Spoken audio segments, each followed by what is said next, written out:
Airlangga Hartarto, politisi yang lahir pada 1 Oktober 1962 di Surabaya. Dia memulai perjalanan politiknya setelah menempuh pendidikan di Universitas Gadjah Mada, kemudian masuk ke dunia politik pada tahun 2004 dengan bergabung ke Partai Golkar. Kepiawaiannya dalam strategi politik membawanya ke kursi Ketua Umum Golkar pada tahun 2017, menggantikan Setia Novanto dan menandai awal dari sebuah era baru dalam kepemimpinan partai. Kader Golkar siap? Golkar? Golkar? Jokowi? Terima kasih. Di bawah kepemimpinan Airlangga Hartarto sejak 2017, Partai Golkar mengalami metamorfosis yang signifikan. Hal ini ditunjukkan dengan penerapan strategi yang adaptif dan modern.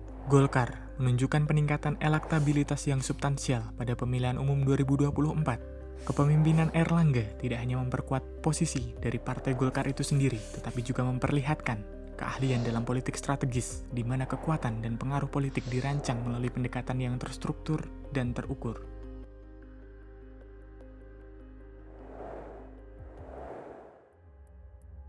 Maka dengan mengucapkan Bismillahirrohmanirrohim, serta atas petunjuk Tuhan Yang Maha Besar, maka dengan ini saya menyatakan pengunduran diri sebagai Ketua Umum DPP Partai Golkar. Dengan mundurnya Airlangga Hartarto dari kursi Ketua Umum Golkar ini, mencerminkan adanya dialektika kekuasaan yang begitu rumit. Jika kita melihat dari kerangka teori politik Hegelian, pergeseran ini adalah manifestasi dari pertentangan dialektis antara individu dan kekuatan yang lebih dominan. Sebagaimana halnya dalam permainan kekuasaan, kemenangan adalah alat, bukan tujuan. Airlangga dalam konteks ini tampaknya menjadi bidak dalam permainan catur politik yang lebih besar, diatur oleh kekuatan yang tersembunyi di balik layar. Bahaya kalau berdiri, nanti bisa hilang. Spekulasi mengenai mundurnya Airlangga Hartarto ini melibatkan dua spekulasi utama. Pertama, ada dugaan bahwa Airlangga berada di bawah ancaman hukum yang dikendalikan oleh kekuasaan istana. Hal ini menyoroti adanya kontrol otoriter dalam dunia politik. Kedua, keputusan untuk mundur dari Airlangga ini bisa jadi merupakan bagian dari strategi pembagian kekuasaan, di mana pengunduran diri dari Airlangga Hartarto berfungsi sebagai alat dalam negosiasi politik yang lebih besar. Hal ini merupakan contoh dari politik sebagai wacana, di mana tindakan yang tampak rasional, namun sebenarnya merupakan hasil dari dinamika kekuasaan yang sangat amat kompleks. Kasus hukum yang melibatkan dugaan perizinan ekspor, crude palm oil, CPO, atau minyak kelapa sawit mentah, berperan signifikan dalam mundurnya Airlangga Hartarto dari Ketua Umum Golkar.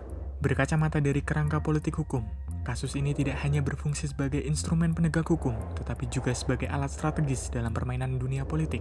Dalam teori filsafat politik, hal ini menunjukkan bagaimana kekuasaan dan hukum saling berinteraksi, di mana keputusan untuk mundurnya Airlangga dapat dipandang sebagai langkah strategis untuk mengurangi dampak dari skandal kasus yang menerpanya dan untuk memitigasi resiko terhadap kekuasaan yang jauh lebih besar. Di tengah ancaman untuk segera mundur dari Ketua Umum Golkar, Airlangga Hartarto tentu saja tidak hanya diam. Dia juga melakukan beberapa manuver politik, seperti hanya dengan menerapkan strategi bertahan melalui lobbying terhadap tokoh-tokoh senior Partai Golkar. Apa yang dilakukan oleh Airlangga ini mencerminkan politik kekuasaan yang defensif, di mana Airlangga berupaya menghindari musyawarah nasional luar biasa yang berusaha untuk merebut posisinya sebagai Ketua Umum Golkar dan memastikan musyawarah nasional Partai Golkar tetap dilaksanakan pada bulan Desember. Jadwal Munas nanti di bulan Desember. Langkah Airlangga ini menunjukkan penerapan strategi kekuasaan, di mana koalisi dan lobbying digunakan untuk mempertahankan posisi dan mengelola konflik internal. Upaya ini mencerminkan konsep politik sebagai permainan, di mana kekuasaan dipertahankan melalui manuver politik yang kompleks. Upaya Airlangga untuk tetap sebagai Ketua Umum Partai Golkar mengalami kegagalan besar akibat intervensi dari eksternal yang diduga tangan-tangan dari istana. Hal ini berkaitan dengan ancaman hukum terkait dugaan kasus perizinan CPO yang menjadi faktor kunci dalam proses ini, menggambarkan betapa besar peran kekuasaan eksternal dalam tanda kutip tangan istana dalam dinamika politik yang terjadi di Indonesia. Kasus Airlangga ini mencerminkan interaksi kompleks antara hukum dan kekuasaan, di mana ancaman dari kekuasaan yang lebih tinggi dapat menentukan jalannya keputusan politik suatu partai atau pihak internal lainnya. Mundurnya Airlangga Hartarto seringkali dihubungkan dengan spekulasi mengenai strategi politik yang lebih luas. Salah satu teori menyebutkan bahwa Presiden Joko Widodo berencana menjadikan Golkar sebagai kendaraan politik yang mendukung ambisi anaknya, Gibran Rakabuming Raka, yang kini menjadi wakil presiden terpilih Indonesia. Berkacamata lewat kasus ini, Airlangga dinilai kurang loyal kepada dinasti Jokowi. Hal ini dilandasi oleh politik loyalitas, di mana kesetiaan dan aliansi menentukan arah politik. Nama Bahlil Lahadalia kemudian muncul sebagai calon potensial pengganti Airlangga. Dia dianggap lebih selaras dengan kepentingan istana atau dinasti Jokowi itu sendiri.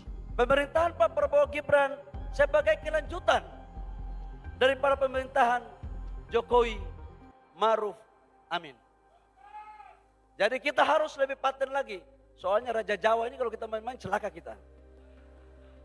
Penelusuran kami mengenai tangan istana di balik kudeta Airlangga mengungkapkan gambaran kompleks dari dinamika kekuasaan yang melibatkan lapisan politik dan strategi. Mundurnya Airlangga Hartarto sebagai Ketua Umum Partai Golkar adalah refleksi dari permainan kekuasaan yang melibatkan faktor internal dan juga eksternal. Dengan spekulasi mengenai intervensi dari istana dan dampak ancaman hukum, kita dapat melihat bagaimana faktor-faktor ini membentuk dan mendominasi keputusan politik itu sendiri. Peristiwa ini pada akhirnya menyoroti bagaimana politik kekuasaan seringkali mengesampingkan prinsip-prinsip demokrasi, memaksa kita untuk merenungkan kembali dinamika yang membentuk arah politik negara. Apa guna punya ilmu tinggi kalau hanya untuk mengibuli? Apa guna banyak baca buku kalau mulut bagaikan